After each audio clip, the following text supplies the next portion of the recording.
Will learn types of beverage और classification of beverage. दोस्तों आज हम सीखेंगे कि बेवरेज पेय पदार्थ कितने प्रकार के होते हैं या फिर उनको कितने भागों में वर्गीकृत किया गया है। Friends, beverage are classified into two part, alcoholic beverage and non alcoholic beverage. दोस्तों एल्कोहलिक बेवरेज वो बेवरेज होते हैं जिनमें एल्कोहल की मात्रा मौजूद हो, और नॉन एल्कोहलिक बेवरेज वो बेवरेज होते हैं, वो पेय पदार्थ होते हैं जिनमें एल्कोहल की मात्रा मौजूद नहीं हो। तो दोस्तों अब देखेंगे कि एल्कोहलिक बेवरेज को कितने भागों में वर्गीकृत किया गया है। पहले तो हमने क्या देखा कि बेवरेज पेय पदार्थ दो प्रकार के होते हैं, एल्कोहलिक और नॉन एल्कोहलिक। उसके बाद एल्कोहलिक बेवरेज को कितने भागों में, एल्कोहलिक बेवरेज कितने प्रकार के होते हैं। Friends, there are three types of alcoholic beverage, fermented, distil और स्प्रिट और कंपाउंड।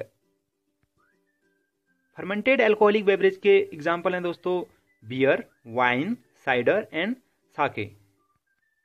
और दोस्तों डिस्टिल या फिर स्प्रिट एल्कोहलिक बेवरेज के जो उदाहरण हैं वो हैं rum, whisky, gin, tequila and brandy. और कंपाउंड एल्कोहलिक बेवरेज, कंपाउंड बोले तो मिश्र एल्कोहलिक बेवरेज। देखो दोस्तों सबसे पहले क्या होता है फर्मेंटेशन। एक बार हम पहले फर्मेंटेशन को सीख लेंगे। फर्मेंटेशन दोस्तों क्या होता है। फर्मेंटेशन दोस्तों वो होता है, इसमें अगर हम किसी भी ऐसे यौगिक या ऐसे पदार्थ जिसमें स्टार्च या बोले तो हम ग्लूकोज उपस्थित हो, अगर हम उसमें यीस्ट डालते हैं, बोले तो यीस्ट के साथ हम अभिक्रिया कराते हैं, तो जो प्रोडक्ट प्राप्त होता है दोस्तों वो होता है अल्कोहल और कार्बन डाइऑक्साइड गैस। या आपने केमिस्ट्री में पढ़ा होगा अगर आपने साइंस साइड से 12th किया हुआ है तो। दोस्तों दारू बनाने के लिए क्या किया जाता है कि फर्मेंटेशन किया जाता है। जैसे हमने कोई चीज़ लिया, मान लीजिए गन्ना लिया, गन्ने का रस निकाल लिया, उसमें हमने यीस्ट डाला, तो हमने यीस्ट और गन्ना डाल दिया, ये क्या हो गया, अब फर्मेंटेशन की प्रक्रिया जो आगे बढ़ेगी वो क्या होगी, इसमें अल्कोहल, एक तो हमें अल्कोहल प्राप्त होगा और कार्बन डाइऑक्साइड गैस रिलीज हो जाएगी, वो निकल जाएगी बाहर। कभी आपने देखा भी होगा जहाँ पे या कच्ची दारू या फिर कुछ बनाते हैं तो वहाँ पे आवाज़ आती है, जैसे वो जिस चीज़ में उसको फर्मेंट होने के लिए रखे रहते हैं, जिस बर्तन में, उसमें से आवाज़ आती है हल्की सी, वो कार्बन डाइऑक्साइड गैस के कारण आती है।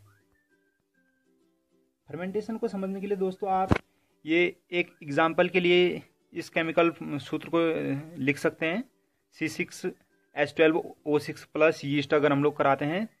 और दोस्तों इसमें उत्प्रेरण बोले तो अभिक्रिया की जो गति बढ़ाता है, अगर हम इसमें गर्मी देते हैं इस अभिक्रिया के दौरान, हम इसको गर्म जगह पे, कभी भी देखा होगा आपने फर्मेंटेशन क्या किया है, गर्म जगह पे किया जाता है, तो उससे क्या होता है फर्मेंटेशन की दर बढ़ जाती है। तो जो ये हमने यहाँ पे साइन बनाया है वो आपका हीट का साइन है। तो इससे क्या होता है, जब हम ये अभिक्रिया C6H12O6 ग्लूकोज या फिर शुगर या कोई भी ऐसा चीज़ जिसमें क्या बोलते हैं स्टार्च मौजूद हो, उसके साथ अगर यीस्ट की अभिक्रिया कराएंगे तो जो रिजल्ट हमें मिलेगा वो क्या मिलेगा, 2C2H5OH प्लस 2CO2। इसमें क्या होता है, जैसे हमें ये अभिक्रिया होगी तो एक तो हमें यौगिक मिलेगा जो अल्कोहलिक यौगिक होगा और CO2 गैस रिलीज होगी। तो दोस्तों जो फर्मेंटेशन विधि है हम उससे क्या क्या, एक तो बियर प्राप्त कर सकते हैं, एक वाइन बना सकते हैं, और एक साइडर और एक साके। दोस्तों ये बता दूं कि साइडर जो है वो एप्पल से बनाया जाता है, और इसमें जैसे बियर किस चीज़ से बनाई जाती है एक बार ये भी देख लेंगे हम लोग।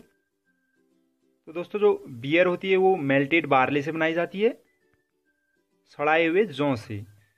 और वाइन बनाई जाती है दोस्तों ग्रेप्स से, और वोडका बनाई जाती है पोटैटोज से, आलू से, और या फिर कोई भी ऐसी चीज़ जिसमें स्टार्च मौजूद हो, जैसे कॉर्न हो गया आपका, राइस हो गया, रे हो गया। और दोस्तों रम बनाया जाता है शुगर केन, गन्ने से, और या फिर फर्मेंटेड मोलिसेस से। और दोस्तों ब्रांडी बनाई जाती है ग्रेप्स से। सबसे पहले क्या किया जाता है, ग्रेप्स को फर्मेंट किया जाएगा, फर्मेंट में हमें अल्कोहल तो प्राप्त हो जाएगा, फिर उसके बाद क्या किया जाता है उसको डिस्टिल, स्प्रिट, क्योंकि ब्रांडी एक स्प्रिट है, बोले तो आत्मा, स्प्रिट बोले तो आत्मा बोलते हैं वैसे हिंदी में। तो इसमें क्या होता है वाष्पीकरण से, क्योंकि अल्कोहल और वाटर का हम लोग क्वथनांक देखें तो बॉइलिंग टेम्परेचर देखें तो पानी 100 डिग्री सेंटीग्रेड पे बॉयल होता है, और जो अल्कोहल होता है वो होता है 78.3 डिग्री पे। तो इसमें क्या होता है डिस्टिलेशन में, जैसे हम लोग उस चीज़ को, इसका मिश्रण जो हमने प्राप्त हुआ था जिसमें अल्कोहल मौजूद है, उसको हम और गाढ़ा करना चाहेंगे और सांद्र करना चाहेंगे बोलें तो, इसको क्या करेंगे हम लोग डिस्टिलेशन करेंगे, जिससे क्या होगा पानी तो नीचे रह जाएगा एक पॉट में। हमने एक बार डिस्टिलेशन भी देख लेते हैं पहले। डिस्टिलेशन में क्या होता है दोस्तों, एक पॉट लिया जाता है जिसमें एल्कोहल प्लस वाटर, जैसे जो हमने प्राप्त हुआ था फर्मेंटेशन के बाद जो होगा वो प्राप्त होगा एल्कोहलिक हमें पेय प्राप्त होगा, उसमें क्या रहता है एल्कोहल भी होगा और पानी भी होगा।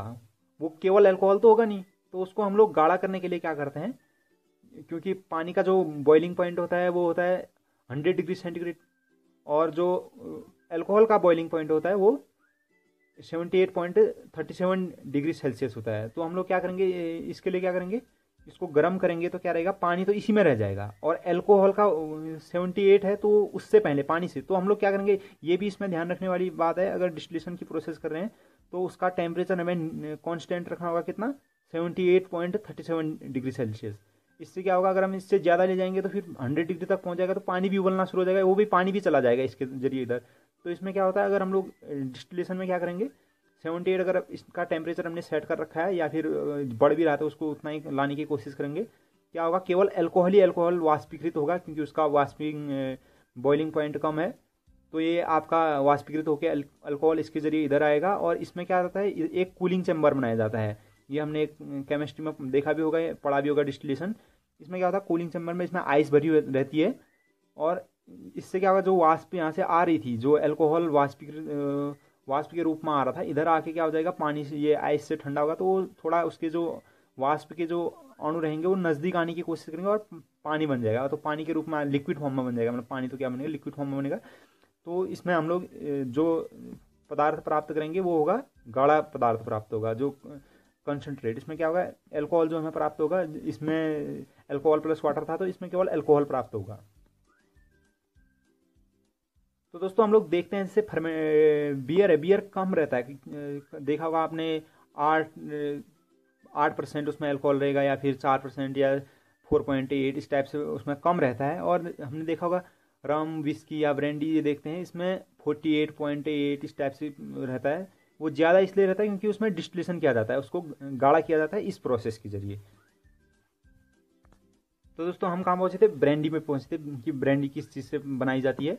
अब विस्की देखेंगे, विस्की किस चीज़ से बनाई जाती है। दोस्तों विस्की बनाई जाती है जो फर्मेंटेड मैश्ड ग्रेन्स, मतलब ऐसे फर्मेंटेड दाने, जैसे उदाहरण के लिए ले लें हम जौ, राइस और मक्का, इसके दाने को हम लोग क्या करेंगे, फर्मेंट करेंगे और उसको मैश करेंगे, तो उसका जो रस निकलेगा, फिर उसके बाद हम उसको फर्मेंटेशन में उसमें क्या अल्कोहल तो प्राप्त हो गया है, अब उसको हम गाढ़ा करते हैं। विस्की क्या है, स्पिरिट है, डिस्टिल्ड बेवरेज है। तो इसमें क्या करेंगे हम लोग, इसको उसके बाद डिस्टिलेशन किया जाता है, इस प्रक्रिया से विस्की प्राप्त होती है। और दोस्तों टकीला देखें तो टकीला प्राप्त होता है अगेव से। ये दोस्तों एक पाइनएप्पल का जैसा पौधा होता है, इससे इसका फर्मेंटेशन के बाद डिस्टिलेशन करके टकीला प्राप्त की जाती है। उसके बाद आता है दोस्तों जिन। जिन प्राप्त होता है फर्मेंटेड रे, कॉर्न एंड माइस से। तो दोस्तों आप लोग इसका स्क्रीनशॉट भी ले सकते हैं, क्या बियर किस चीज़ से बनती है, वाइन किस चीज़ से बनती है, अगर ये क्वेश्चन आता है आपका तो इसका स्क्रीनशॉट लेके इसको याद कर सकते हैं। और जो भी हम लोग बता रहे हैं इसमें चर्चा कर रहे हैं, तो इसमें हर चीज़ का आप स्क्रीनशॉट भी ले सकते हैं और वीडियो रिकॉर्ड डाउनलोड भी कर सकते हैं। इससे क्या होगा, आपको ईजी रहेगा याद करने के लिए। दोस्तों वापिस अल्कोहलिक बेवरेज पे आऊँगा। दोस्तों देखो मैं इतना लंबा नहीं ले जाना चाहता था, पर समझाना बेसिक क्लियर करना जरूरी था, इसलिए मैं इधर गया था। वैसे अगर मैं चाहता तो डायरेक्ट बता सकता था फर्मेंटेड अल्कोहलिक बेवरेज कितने प्रकार के हैं, फर्मेंटेड, डिस्टिल्ड या फिर कंपाउंड, ऐसे बता के डायरेक्ट नाम देता था, बस ऐसा भी कर सकता था। तो एक्सप्लेन करने से क्या होगा कि आपको भी अच्छा नॉलेज मिलेगा, इसलिए मैंने एक्सप्लेन किया था। दोस्तों हमने देखा कि ये फर्मेंटेड जो अल्कोहलिक बेवरेज हैं वो क्या क्या हैं, इसके उदाहरण क्या क्या हैं और किस किस चीज़ से ये प्राप्त होते हैं। अब देख लेंगे दोस्तों कि बियर कितना मैक्सिमम इसमें अल्कोहल परसेंट कितना रहता है। बियर दोस्तों 9 से 10% मैक्सिमम इसका आपको वॉल्यूम बाय वॉल्यूम, अगर इसका देखें तो इसमें अल्कोहल की प्रतिशतता रहेगी 9 से 10। उसके बाद दोस्तों हम देखें कि वाइन में कितना प्रतिशत अल्कोहल रहेगा, 12 से लेकर 13 तक मैक्सिमम। उसके बाद साइडर में दोस्तों इसका एवरेज जो है 1.2 से 12% तक रहता है साइडर का अल्कोहल उसमें। और साके दोस्तों ये एक जैपनीज वाइन कहलाती है, ये वाइन वाइन वाइन की कैटेगरी में नहीं आएगी, पर जापानीज वाइन है ये, जो राइस से बनाई जाती है। इसमें अल्कोहल की मात्रा दोस्तों 15 से 16% रहती है वॉल्यूम बाय वॉल्यूम। उसके बाद दोस्तों डिस्टिल्ड या स्पिरिट। स्पिरिट इसलिए बोलते हैं दोस्तों क्योंकि ये आत्माएं हैं। जैसे हमने देखा ब्रांडी किससे प्राप्त होती है, ग्रेप्स से। जैसे वाइन वाइन किससे बनती है, ग्रेप्स से। तो इसमें क्या है, ब्रांडी एक प्रकार से बोले तो वाइन की आत्मा है, क्योंकि वो हमने गर्म किया, क्योंकि ब्रांडी में अल्कोहल की मात्रा ज़्यादा होती है, इसलिए हमें ज़्यादा करने के लिए क्या क्या डिस्टिलेशन प्रोसेस होती है, जिससे हम लोग अल्कोहल की मात्रा को बढ़ा सकते हैं। तो इस प्रकार से हम लोग बोलेंगे कि डिस्टिल या स्पिरिट वो बेवरेज होते हैं जिनको फर्मेंटेशन के बाद डिस्टिलेशन प्रोसेस से गुजारा जाता है। एग्जाम्पल से देख लेंगे दोस्तों इसका, rum, whisky, gin, tequila and brandy, जो हम चर्चा भी कर चुके हैं पहले कि किस किस चीज़ से प्राप्त कर सकते हैं, वो आप उसमें से पीछे आपने देख लिया होगा। उसके बाद आता है दोस्तों कंपाउंड अल्कोहलिक बेवरेज। ये वो बेवरेज होते हैं जो मिश्र, बोले तो जो आगे स्पिरिट हैं, इसमें स्पिरिट के साथ मिश्रण किया जाता है किसी फ्लेवर का, इसलिए कंपाउंड बोला जाता है, मिश्रण। और ये स्पिरिट, इनका बेस जो रहता है स्पिरिट रहता है। आप लिकर्स के बारे में आपसे पूछा जाएगा कि इसका बेस क्या है, तो इसका कोई ना कोई एक स्पिरिट बेस रहता है। अगर जो कोई आप लिकर ले लें, जैसे एक उदाहरण देख लेते हैं, जैसे औरम हो गया दोस्तों। औरम एक ऐसा एक लिकर है, और इसमें क्या रहता है दोस्तों, फ्लेवर रहेगा ऑरेंज का, और बेस रहता है ब्रांडी। तो दोस्तों हम लोग इधर इतना तो समझ चुके हैं कि अल्कोहलिक बेवरेज कितने प्रकार के होते हैं, वो कैसे कैसे प्राप्त किए जाते हैं, कितना कितना उनमें अल्कोहल परसेंट रहता है, और फर्मेंटेशन की प्रोसेस क्या होती है, क्या क्या उसमें जैसे अभिक्रिया की दर कैसे बढ़ती है, और क्या क्या प्राप्त होता है हमें, और डिस्टिलेशन क्या होता है, ये तो हम समझ चुके हैं। अब दोस्तों इसमें एक टॉपिक है वाइन। वाइन के भी कई प्रकार के भागों में बांटा गया है, तो दोस्तों इसको भी समझ लेंगे। मैं इसमें वीडियो लंबा जाएगा दोस्तों, पर ये होगा कि आपको डीपली समझ में आ जाएगा कि वाइन क्या होती है, ये क्या होता है। अगर आप टुकड़े टुकड़े में पढ़ेंगे तो उसमें मज़ा भी नहीं आएगा, और इससे क्या होगा कि आपको समझ भी अच्छा आएगा और मज़ा भी आएगा कि हाँ भाई वाइन क्या होती है, आपको इस हाथ में इसके साथ ही पता चल गया। तो दोस्तों वाइन 4 भागों में बांटा गया है, table wine, sparkling wine, fortified wine and aromatised wine. इसमें क्या होता है, टेबल वाइन दोस्तों उस वाइन को टेबल वाइन बोलते हैं जो टेबल पे सर्व की जाती है। जैसे हम लोग मील के दौरान टेबल वाइन इस वाइन को सर्व कर सकते हैं। जैसे रेड वाइन हम लोग रेड मीट के साथ, जैसे आपका मटन हो गया, लैम हो गया, इसके साथ हम लोग रेड वाइन सर्व करेंगे। और वाइट वाइन हम लोग दोस्तों वाइट मीट के साथ सर्व किया जाता है। वाइट मीट बोले तो दोस्तों चिकन या फिर गेम बर्ड्स जो मीट बनता है उसको वाइट मीट बोलते हैं, तो उसको वाइट वाइन को वाइट मीट के साथ सर्व किया जाएगा। दोस्तों ये भी याद रखने वाली चीज़ है कि आप कभी कभी आपसे ये पूछ लिया जाता कि रेड वाइन को किस मीट के साथ सर्व किया जाएगा और वाइट वाइन को किसके साथ सर्व किया जाएगा, या एग्जांपल पूछ लेगा आपसे, तो या आप एग्जांपल दे सकते हैं। जैसे लैम या मटन के साथ हम लोग रेड वाइन सर्व करेंगे, वाइट वाइन करेंगे हम लोग क्या कहते हैं वाइट मीट के साथ। गेम बर्ड्स का कोई किसी भी टर्की या किसी भी गेम बर्ड का एग्जाम्पल दे सकते हैं। और उसके बाद आता है रोज वाइन। दोस्तों रोज वाइन रोज कलर की नहीं होती है, पेल कलर की होती है। ना तो ये वाइट रहेगी ना रेड रहेगी, पेल कलर का रहेगा, एक फीका फीका कलर रहता है। ये दोस्तों बनाई किस चीज़ से जाती है, ये बनाई जाती है रेड ग्रेप्स से बनाई जाती है, पर उसका छिलका उतार लिया जाता है। तो इससे क्या होता है, उसमें थोड़ा कलर तो आएगा, पीला कलर आता है दोस्तों। सॉरी पीला बोल रहा हूँ, पेल कलर, पीला नहीं आएगा, पेल कलर आएगा, ना फीका फीका कलर, ना सफ़ेद रहेगा ना क्या बोलते हैं लाल रहेगा। अब उसके बाद दोस्तों देख लेंगे कि स्पार्कलिंग वाइन। स्पार्कलिंग वाइन दोस्तों इसमें क्या रहता है, कंप्रेस्ड CO2 गैस को कंप्रेस्ड करके बोतल के साथ डाल दिया जाता है उसके वाइन के साथ। तो इसमें क्या होता है, जैसे हम बोतल खोलेंगे तो CO2 गैस ऐसी है कि वो आपका बाहर आने की कोशिश करेगी, तो क्या होता है बबल्स के साथ बाहर आती है, इसलिए इसको स्पार्कलिंग वाइन बोलते हैं। और ये दोस्तों किसी या ओकेजन पे या फेस्टिवल पे ऐसे चैंपियन का, इसमें स्पार्कलिंग वाइन में दोस्तों स्पार्कलिंग वाइन का इस्तेमाल कब किया जाता है, मतलब कब इसको पिया जाता है बोले तो इसको किसी ओकेजन पे पिया जाता है। और हाँ दोस्तों एक बात ये भी है कि स्पार्कलिंग वाइन और चैंपियन में क्या अंतर है, ये देख लेंगे। चैंपियन दोस्तों स्पार्कलिंग वाइन है, every champion is sparkling wine, मतलब हर चैंपियन क्या है स्पार्कलिंग वाइन है, क्योंकि सैम्पियन के अंदर CO2 गैस रहती है, स्पार्क तो करेगा ही करेगा। पर every sparkling wine is not champagne दोस्तों, क्योंकि सैम्पियन एक फ्रांस में जगह है, उस जगह की वाइन को बोला जाता है सैम्पियन। अगर इंडिया में हम लोग कोई स्पार्कलिंग वाइन बना रहे हैं उसको हम लोग सैम्पियन नहीं बोल सकते हैं। केवल वही स्पार्कलिंग वाइन सैम्पियन कहलाएगी जो फ्रांस में सैम्पियन नामक जगह पे बनाई जाती है। अब नेक्स्ट वाइन है दोस्तों फोर्टिफाइड वाइन। फोर्टिफाइड वाइन दोस्तों इसमें क्या किया जाता है, इसमें अल्कोहल परसेंटेज बढ़ाने के लिए इसमें ब्रांडी ऐड की जाती है। इसका एग्जांपल शहरी वाइन हो गया। और एरोमेटाइज्ड वाइन दोस्तों वो वाइन जिसमें फ्लेवर रहे, कुछ खुशबू रहे। इसका उदाहरण, इसमें कुछ भी डाल सकते हैं, रूट डाली जाती हैं, पेड़ की खाल डाली जाती हैं, या फिर घास का रस डाला जाएगा, इसमें उसका फ्लेवर रहेगा बोले तो एरोमेटाइज्ड वाइन वो वाइन कहलाती है जिसमें फ्लेवर हो। और इसका उदाहरण देख लेंगे, वर्मोथ इसका एक उदाहरण हो गया। दोस्तों हमने साथ ही में हम लोग अभी बेवरेज पढ़ रहे थे, बेवरेज के साथ ही हमने वाइन को भी समझ लिया कि वाइन कितने प्रकार की होती है, जैसे table wine, sparkling wine, fortified wine and aromatised wine. और उसके बाद टेबल वाइन देख लिया हमने कि टेबल वाइन कितने प्रकार के होते हैं, red wine, white wine and rose wine. Red wine क्या कैसे बनती है, रेड वाइन रेड ग्रेप्स से बनती है, वाइट वाइन वाइट ग्रेप्स से, और रोज वाइन रेड ग्रेप्स का ही छिलका उतार के बनाई जाती है। और उसके बाद इसको किसके साथ सर्व किया, ड्यूरिंग दी कोर्स सर्व किया जाता है दोस्तों।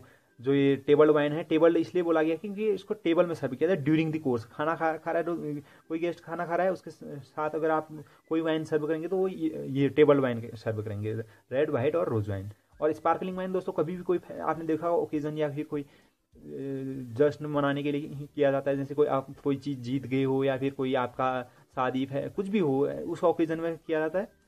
और उसके बाद फोर्टिफाइड वाइन वो वाइन होती है जिसमें अल्कोहल की मात्रा ज़्यादा होती है, वो एडिशन ऑफ किसके कारण, ब्रांडी के कारण। ब्रांडी उसमें डाली जाती है और उसमें इसलिए अल्कोहल की मात्रा ज़्यादा होती है। और एरोमेटाइज्ड वाइन वो वाइन जिसमें फ्लेवर डाला गया होगा, किसकी खुशबू डाली गई होगी। अब दोस्तों आगे बढ़ते हैं नॉन अल्कोहलिक बेवरेज की ओर। नॉन अल्कोहलिक बेवरेज दोस्तों कितने प्रकार के हैं, कि इसको कितने भागों में बांटा गया है। दोस्तों नॉन अल्कोहलिक बेवरेज को चार भागों में बांटा गया है। So friends, we can say non-alcoholic beverage are classified into 4 parts. Number 1, stimulating. Number 2, water. Number 3, nourishing. Number 4, refreshing. दोस्तों अब स्टिमुलेटिंग क्या है, उत्तेजक पदार्थ। इसके अंदर मतलब ये बेवरेज तो है और नॉन अल्कोहलिक है, इसमें अल्कोहल मौजूद नहीं है।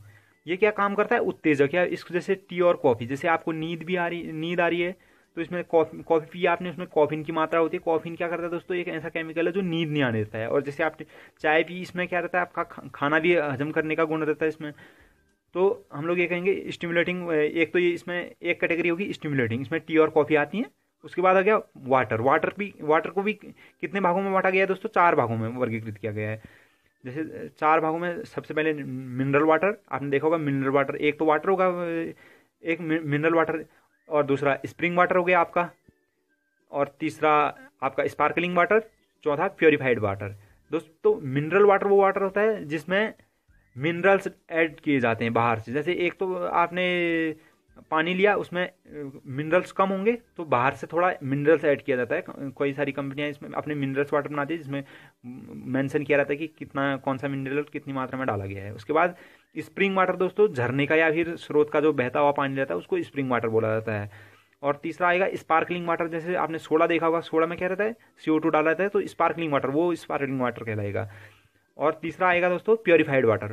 प्योरीफाइड वाटर दोस्तों, जैसे आपने RO वाटर प्योरीफाइड वाटर का ही एग्जाम्पल है। उसके बाद दोस्तों नरिशिंग आता है। नरिशिंग क्या होता है, आपका भरण पोषण करने के लिए कोई चीज़ें जैसे आप पीते हैं, वो पदार्थ आपका नरिशिंग में आते हैं। उसके जैसे एग्जाम्पल हो गया बूस्ट हो गया, कॉम्प्लेन हो गया, चॉकलेट या फिर बॉर्नविटा, आजकल पावरविटा आ गया है। तो इस प्रकार से इसके एग्जाम्पल हो गए। उसके बाद रिफ्रेशिंग भी एक नॉन अल्कोहलिक बेवरेज का ही एग्जाम्पल मतलब पार्ट है। इसमें दोस्तों रिफ्रेशिंग में एरिटेड एंड नॉन एरिटेड। एरिटेड बोले तो दोस्तों, एरिटेड वो पेय पदार्थ होते हैं जिसमें कार्बन डाइऑक्साइड गैस डाली गई हो। एरिटेड बोलते हैं एयर छोड़ेंगे हो गया। जैसे आप कोई, इसको स्पार्कलिंग तो नहीं बोला गया, एरिटेड बोला गया क्योंकि उसमें एयर डाली गई है। और इसके एग्जाम्पल दोस्तों आएंगे, जैसे कोका कोला हो गया, पेप्सी हो गया, या फिर स्प्राइट हो गया, ये एरिटेड। उसके बाद दोस्तों नॉन एरिटेड। नॉन एरिटेड दोस्तों जैसे जूस हो गया आपका, लेमन जूस, ये एक रिफ्रेशिंग, इनको रिफ्रेशिंग इसलिए बोला जाता है दोस्तों क्योंकि जैसे आप लोग थके आ रहे हैं तो इसमें क्या है, ताज़ापन आता है। जैसे आपने कोका कोला पी लिया, थोड़ा फ्रेशनेस आता है, इसलिए रिफ्रेशिंग। इसमें नॉन अल्कोहलिक बेवरेज की एक कैटेगरी है रिफ्रेशिंग, इसमें रिफ्रेशिंग कैटेगरी बोला जाता है। इसमें क्या है, एरिटेड और नॉन एरिटेड। नो एरिटेड में वो आगे जैसे आपके पेप्सी, कोका कोला जिसमें कार्बन डाइऑक्साइड गैस रहती है। और उसके बाद नॉन एरिटेड में जैसे नींबू पानी हो गया आपका, कोई भी ऐसा पानी पेय पदार्थ, जूस ले लीजिए आप, लेमन जूस या फिर mix fruit juice, pineapple juice, ये आपका नॉन एरिटेड बेवरेज हो गया आपका। दोस्तों अब देखेंगे, एक बात समझ लेंगे कि हमने नॉन अल्कोहलिक बेवरेज के बारे में पढ़ा, क्या क्या पढ़ा। नॉन अल्कोहलिक बेवरेज दोस्तों चार प्रकार के होते हैं, stimulating, water and nourishing and refreshing. उसके बाद हमने स्टिमुलेटिंग का एग्जांपल देख लिया, जैसे टी एंड कॉफ़ी हो गया। उसके बाद वाटर का आपने देखा, mineral water, spring water, sparkling water and purified water. इनको भी समझ भी लिया कि मिनरल वाटर में क्या होता है कि इसमें मिनरल ऐड किए जाते हैं। स्प्रिंग वाटर क्या होता है, जो स्रोत का पानी होता है, बहता पानी। और उसके बाद आ गया स्पार्कलिंग वाटर, उसमें क्या रहता है, सोडा हो गया, जैसे उसमें CO2 गैस रहेगी। उसके बाद प्योरीफाइड वाटर हो गया, प्योरीफाइड वाटर RO वाटर होता है दोस्तों, इसमें क्या रहेगा, जो बाहर की अशुद्धियाँ होती हैं उसको छान लिया जाता है। उसके बाद नरिशिंग देख लिया, ये क्या होता है, भरण पोषण के लिए, जैसे हमें विटामिन की कमी है तो हम लोग उसमें क्या रहता है, विटामिन कुछ मात्रा में उपलब्ध रहते हैं, वो पी के अपनी भरण पोषण कर सकते हैं। ये ज़्यादातर बच्चों के लिए रहता है। इसमें एग्जांपल देख लिया हमने, बूस्ट, कॉम्प्लेन, चॉकलेट। उसके बाद रिफ्रेशिंग का एरिटेड एंड नॉन एरिटेड। एरिटेड रिफ्रेशिंग बोले तो वो पेय पदार्थ जो ताज़ापन लाते हैं। और इसमें एरिटेड में हमने देख लिया जिसमें कार्बन डाइऑक्साइड गैस रहती है, जैसे इसके उदाहरण हो गया कोका कोला, पेप्सी। और नॉन एरिटेड वो जिसमें कार्बन डाइऑक्साइड गैस नहीं रहेगी पर फ्रेशनेस के लिए पिया जाता है, जैसे जूस हो गया, लेमन जूस, नींबू पानी। तो आशा करता हूँ दोस्तों आपको बेवरेज के बारे में थोड़ा अच्छी नॉलेज मिली होगी। और दोस्तों अगर आपको अच्छा लगा तो दोस्तों लाइक करना ना भूलें और अपने सजेशन ज़रूर दें। और दोस्तों आप इसका स्क्रीनशॉट भी ले सकते हैं, सारे जितने भी वीडियो में हमने फ़ोटोज़ का इस्तेमाल किया है, आप उसका स्क्रीनशॉट ले सकते हैं।